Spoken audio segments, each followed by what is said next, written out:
Okay, yeah. So I was listening to the Classified podcast today, and I paused and asked myself a question, which is why is Africa where it is today?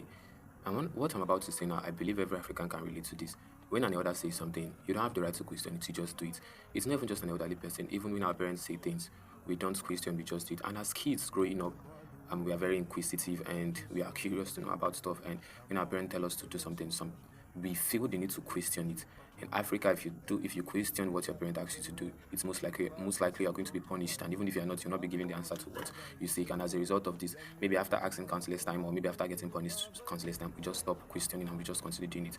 And this reduces our ability to think, and that's where the problem starts from. So because as kids growing up, we are supposed to be able to think critically, analytically, and creatively. So, but then in Africa, I think we're only taught to think to play safe. We are not even taught to think, we are just taught to do what we are being told to do. And we no longer have a mind of our own.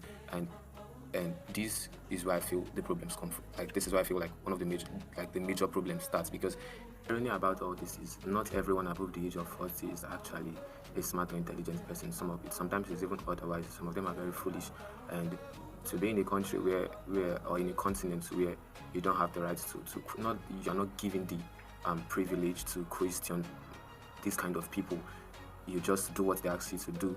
You see, there is a really, really big problem, and then we are not able to think and stuff like that. But I believe a change is happening. I see a revolution happening in Africa as a whole, as a continent, because we are beginning to question what we are being told to do, regardless of like what may happen, and we are beginning to speak up, and we are beginning to see the world for what it is. And I believe there's a change. I see Africa.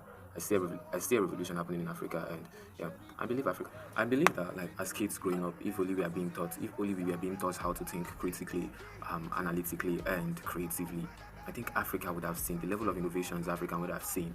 It would have been one of the most civilized continents in the world. It would have really been one of the most civilized continents in the world. But then, like I said, I see a change happening, and I believe that Africa will be great again.